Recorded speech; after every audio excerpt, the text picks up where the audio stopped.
Good morning বন্ধুরা, তোমার সকলকে স্বাগত আরতি ডেলি ব্লগে। এসে গেছি আজ একটা নতুন ব্লগ নিয়ে। দেখতেই পাচ্ছ আমরা কুম্ভে পৌঁছে গেছি। তো চলো কুম্ভে পৌঁছে কি কি করলাম সেটা তোমার সাথে আজকে শেয়ার করার দিন চলে এসেছে। আমরা এখন যাচ্ছি অনেকটা জ্যামের মধ্যে দিয়ে, গাড়ি এখন একদমই দাঁড়িয়ে আছে, দেখতেই পাচ্ছ কি ভীষণ জ্যামে আটকেছি আমরা। মোটামুটি ভোরবেলায় পৌঁছে যেতাম, কিন্তু সেই জায়গায় অনেকটাই বেলা হয়ে গেছে, এখন আমরা পৌঁছতে পারিনি। তো এখন আমরা একটা পেট্রোল পাম্পে দাঁড়াবো, সেখানে গিয়ে একটু ফ্রেশ হব, হাত মুখ ধোবো, তারপরে হালকা করে টিফিন করব। চলো পেট্রোল পাম্পে দাঁড়িয়ে সবাই একটু মুখ টুক ধুয়ে নিয়েছি, ব্রাশ করে নিয়েছি। এরপরে যে গতকালকে রান্না সবজি ছিল, সেই সবজি আর একটু ভাজা ছিল, সেটা দিয়ে এখন মুড়ি মাখিয়ে গাড়ির মধ্যেই খাচ্ছি। কেন কখন পৌঁছবো, কোথায় যাব কিচ্ছু বুঝতে পারছি না, মানে রাস্তায় কি পাবো না পাবো, ওই জন্য সকলেই হালকা হালকা করে যে যার মতন করে টিফিন আমরা সেরে নিচ্ছি গাড়িতেই। চলো অনেকটা চলে এসেছি আমরা, এখন এখানে গঙ্গা নদী পেরোচ্ছি। তো দেখতেই পাচ্ছ গঙ্গা নদীটা কত বড়, যাচ্ছি তো যাচ্ছি, রাস্তা আর শেষ হয় না। গঙ্গা নদীর ব্রিজটা দেখেছো কত বড়, কত স্পিডে গাড়ি যাচ্ছে, তবুও আমরা নদী পেরোতে পারছি না। তো যাই হোক চলো, একটা মনের মধ্যে একটা অন্যরকম রোমাঞ্চ তো কাজ করছেই। আর কি হচ্ছে ওখানে, কি করব, যতটা সম্ভব হবে আমি নিশ্চয়ই তুলে ধরার চেষ্টা করব। কি সিচুয়েশনে পড়ি এখনও বুঝতে পারছি না। তো সেখানে গেলেই সেটা সেটা সবটা পরিষ্কার হয়ে যাবে আমাদের কাছেও আর তোমাদের কাছেও। তো চলো, চাইবো আজকে ভিডিওটা স্কিপ না করে পুরোটা দেখতে থাকো। অনেকটা চলে এসেছি, সামনের ভিউটা নেওয়ার চেষ্টা করছি। কাছাকাছি আমরা পৌঁছে গেছি, এখন মোটামুটি বাজে দুপুর 2টো মতো। তো কাছাকাছি শুনছি অনেকক্ষণ থেকেই, কিন্তু এখনও পৌঁছতে পারিনি যেখানে আমাদের পৌঁছবার কথা ছিল ভোরবেলায়। এখন আপাতত দুপুর হয়ে গেছে, সামনাসামনি একটু কোথাও গিয়ে লাঞ্চ করতে হবে, কেননা সবারই কিছু না মানে একদম প্রচণ্ড রকম খিদে পেয়ে গেছে। আর সকালে যেহেতু মুড়ি খাওয়া হয়েছে, কতবার মুড়ি খাওয়া হবে, সেই জন্য একটুখানি আমরা রাস্তার যে ব্রিজগুলো পেরিয়ে যাচ্ছি, ওভার ব্রিজটা এটা পেরিয়ে যাওয়ার পরেই একটা ধাবা যেখানে পাবো সেখানে দাঁড়িয়ে পড়বো, কারণ আগে ফার্স্ট আমাদের খাওয়া দাওয়া করতে হবে। ঘোরার মধ্যে না খাওয়ার একটা বড় একটা অবদান আছে। যখনই আমরা বাঙালিরা ঘুরতে যাই কোথাও, তখন আমরা আগে ভাবি কি ঘুরবো কি দেখবো, তারপরে খাওয়া দাওয়া। চলো ধাবায় চলে এসেছি, এখানে প্রথমেই দিয়েছে স্যালাড। তো আমরা সবাই বসে গেছি, আর এত সবার খিদে পেয়েছে, মোটামুটি স্যালাড আমাদের শেষের মুখে। ওই দেখো কর্তাকে অবস্থা দেখো, ও দাঁড়িয়ে দাঁড়িয়ে খেতে শুরু করে দিয়েছে, অনেকক্ষণ থেকে ঘুরঘুর করছে, আর একটা করে এসে এসে তুলে নিয়ে যাচ্ছে। তো স্যালাড তো এবার শেষ হওয়ার মুখে। যাই হোক, এখানে খাওয়া দাওয়া করেছি কী কী সেটা তোমরা শর্ট ভিডিওতে পাবে। তো চলো এখন আমাদের এখান থেকে বেরিয়ে গেছি, আর আমরা যে খাওয়া দাওয়া করে সামনাসামনি খাওয়া দাওয়া করে নিলাম, কুম্ভর খুব কাছাকাছি এসেই খাওয়া দাওয়া করেছিলাম। তো পৌঁছে গেছি, এখানে যতটুকু লাগেজ দরকার ঠিক ততটুকুই আমরা নেব, কেননা হাঁটতে হবে 10 থেকে 12 কিলোমিটার, সেটা অবশ্যই কম না। তো এখন সবার মুখে শুনছি 10 থেকে 12, এখন যখন হাঁটা শুরু করব তখন বুঝতে পারবো যে ঠিক রাস্তা কতটা গেলাম। তো এখানে সমস্ত ব্যাগ নামানো হয়ে গেছিলো, আর যতটুকু দরকার আমরা আমাদের মতন করে নিয়ে নিয়েছি, প্রত্যেকেই নিয়েছে। আর খাবার যা কিছু ছিল গাড়িতে রেখে দিয়েছি আখড়াতে, ওখানে মহারাজ যারা আখড়ায় থাকবো খাওয়ার অসুবিধা হবে না। শুধু বিস্কুট প্যাকেট কয়েকটা নিয়েছি আর চিড়ে ভাজা নিয়েছি। চলো এখানে আমরা একটা গ্রুপ ফটো তুলে নিলাম সবাই মিলে। আর ওই যে দেখতে পাচ্ছ কমলা রঙের যে অরেঞ্জ রঙের পতাকাটা, এটা হচ্ছে নিশান আমাদের হাঁটিয়ে পথ দেখিয়ে নিয়ে যাবার জন্য, যে যেখানেই থাকি আমরা ওই পতাকাটা দেখতে পাবো। তো সরকার থেকে এখানে ফ্রিতে বাস দিয়েছে, তোমরা যারা যেতে চাও অবশ্যই ওখানে দেখবে পার্কিংয়ে সরস্বতী দুয়ার পার্কিংয়ে নেমে তোমরা কিন্তু ওখানে 2 সেকেন্ড ওয়েট করলে 2 সেকেন্ড ছাড়া ছাড়া বাস আসছে, বেশ ভালো বাস, খারাপ বাস একদমই না, খুব স্পিডি, খুব ভালো সুন্দর বাস দিয়েছে ফ্রি। তো সেই বাসটা তোমাদেরকে নিয়ে যাবে 6 কিলোমিটার মতো। প্রথমে বলো 10 কিলোমিটার যাবে, বাকিটা হাঁটলেই হবে।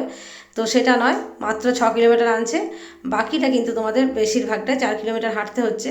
তো 4 কিলোমিটার নয়, হাঁটার পরে বুঝলাম বোধহয় আমরা 10 থেকে 15 কিলোমিটার হেঁটেছিলাম।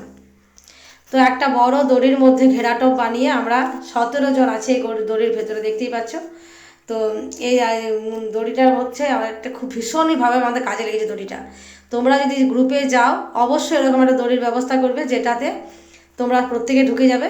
তাহলে কি হবে, এই দড়ি ভেদ করে কোনো লোক ঢুকতে পারছে না, কোনো বাইক, মোটর সাইকেল, 4 চাকা গাড়ি কিচ্ছু এর মধ্যে ক্রস করতে পারছে না, দড়িটা দেখে যে না এটার মধ্যে যাওয়া যাবে না। এটা একটা খুব সুবিধা হয়েছে।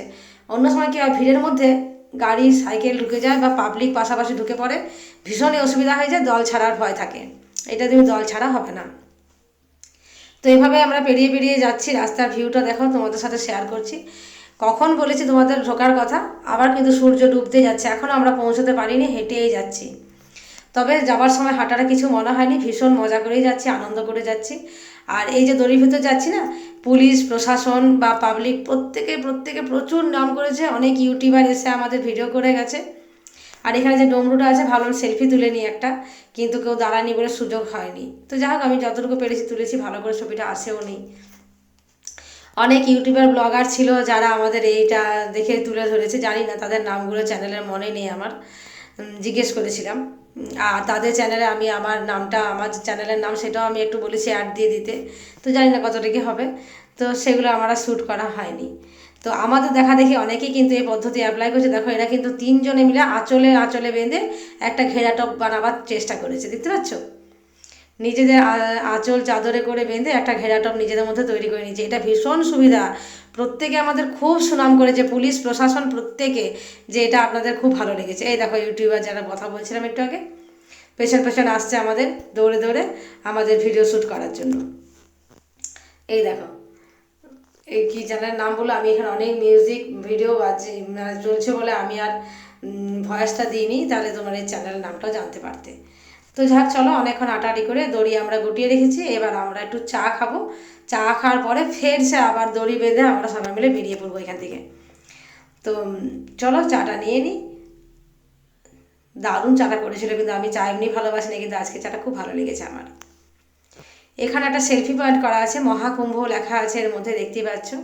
তো এই মহাকুম্ভের সেলফি না তুললেই নয়, ওই জন্য ঝটফট তোলার চেষ্টা করছি। কিন্তু আমাদের লাইনটা এত স্পিডে যাচ্ছে, দাঁড়িয়ে তোলার একদমই উপায় নেই। আর দাঁড়িয়ে তোলা উচিত হবে না, দল ছাড়া তুমি হবেই এত ভিড়ের মধ্যে, ওই জন্য দাঁড়িয়ে তোলা রিস্ক নিইনি। চলতে চলতে যেটুকু পেরেছি তুলেছি, নাক এসছে তো কপাল আসেনি, এরকম কিছু একটা হয়ে গেছে। যাই হোক, চলো, আমরা একদম পৌঁছে গেছি মহাকুম্ভে, যে প্রয়াগরাজের ত্রিবেণী সঙ্গম, সেখানে আমরা একদম পৌঁছে গেছি। দেখতেই পাচ্ছ চারিদিকের এলাকাটা, তোমরা দেখেই এখন বুঝতে পারবে যে আমরা পৌঁছে গেছি বলে। টেম্পোরারি ব্রিজ এখানে প্রচুর করা আছে, সেই টেম্পোরারি ব্রিজ ধরেই আমরা এখন যাব নদীর ওই পারটায়। ওই পারটায় গিয়ে আমাদের যে মহারাজের আখড়া, সেখানে আজকে আমরা রাতটা থাকবো। তো সেখানে যথারীতি ফোন চলছে, মহারাজ তো বলছেন যে প্রচুর ভিড়, আসতে পারিস কিনা দেখ, যদি আসতে পারিস গেটে এসে জানাবি। তো চলো, এখানে আরেকজন যাচ্ছেন, দেখো, ইনি হয়তো কোনো সাধু সন্ত মহাশয়। তো আমার ভিডিও করা দেখে সাথে সাথে তরোয়ালটা বের করে আর হর হর মহাদেব করতে করতে চলে গেলেন। আমরা অনেকটাই পৌঁছে গেছি। নিম দাঁতন, এখানে দেখো, এখানে তো ব্রাশ ট্রাশ হয়তো অ্যালাউ নেই নাকি জানি না, অনেকে আসে নিম দাঁতন করে, তো ওই জন্য নিম গাছের ডাল কেটে কেটে নিয়ে যাচ্ছে, এগুলো বিক্রি হয় ওখানে, পিস করে করে বিক্রি করবে দাঁত মাজার জন্য। এটা হচ্ছে সমুদ্র মন্থন গেট। আমরা যাব 20 নম্বর সেক্টরে।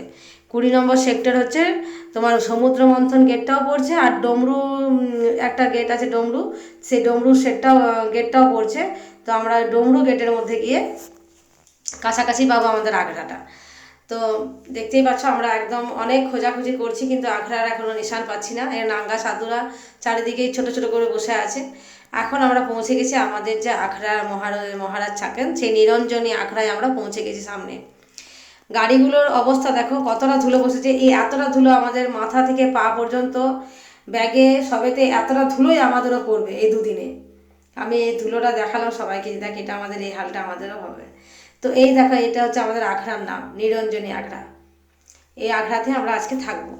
আখড়ার গেটে দাঁড়িয়েছি, আর পতাকাটা দেখতে পাচ্ছ, এখনো পর্যন্ত আমাদের পতাকা কিন্তু বহাল তবিয়তে মানে উত্তোলিত হয়ে আছে, যাতে সবাই দেখতে পায়। সামনে পতাকা নাড়াচাড়া করছে। কিন্তু একটা সমস্যা কি, যে আখড়ার সামনে দাঁড়ায় না, পুলিশে ভীষণ লাঠি চার্জ করছে, জানো, দুমদাম লাঠি চালিয়ে দিয়েছে। যদিও আমাদের গ্যাংয়ের কারো গায়ে লাঠি পড়েনি, কিন্তু লাঠি পড়তেই বা কতক্ষণ বলো। তো অনেকক্ষণ পর চেষ্টা করার পরে মহারাজের আমরা মানে ডাক পেয়েছি।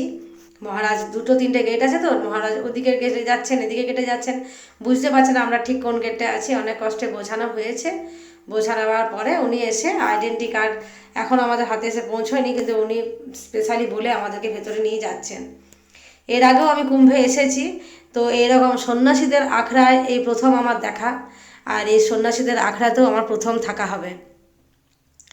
ছোট ছোট তাঁবু মতো করা আছে, দেখতে পাচ্ছ। ভেতরে কিন্তু যাদের আগের থেকেই যারা এসে, তারা কিন্তু ভেতরে স্থান পেয়ে গেছে। আমরা ঠিক কোথায় জায়গা পাবো বুঝতে পারছি না। আপাতত ভেতরে যাই। সবার অবস্থা ভীষণই খারাপ। আমরা বেরিয়েছি সোমবার দুপুর 3টে নাগাদ। আজকে হচ্ছে তোমার মঙ্গলবার রাত 8:30। এখন আমরা এতক্ষণে আখড়ার মধ্যে এখনও মানে বসতে পাইনি, জাস্ট যাচ্ছি।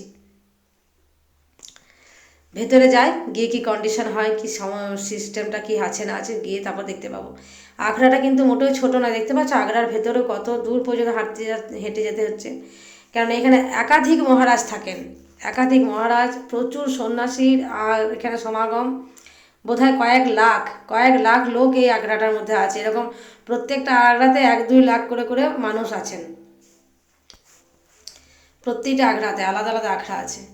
তো চলো, এখানে পৌঁছে গেছি আমরা, আর আমাদের আইডেন্টি কার্ড চলে এসেছে। এগুলো আমি ভীষণ ভীষণ যত্ন করে রেখে দেবো। 144 বছরের যে পূর্তিতে আমরা এসেছি, সেটা অবশ্যই আমার নেক্সট জেনারেশন যাতে দেখতে পাই, এই জন্যই আমি এটা রেখে দেবো। আর যদি কখনো আবার কুম্ভে আসি 6 বছরে বা 12 বছরে, অবশ্যই আমি এই আইডেন্টি কার্ড সঙ্গে করে নিয়ে আসবো, যদি কাজে লাগে।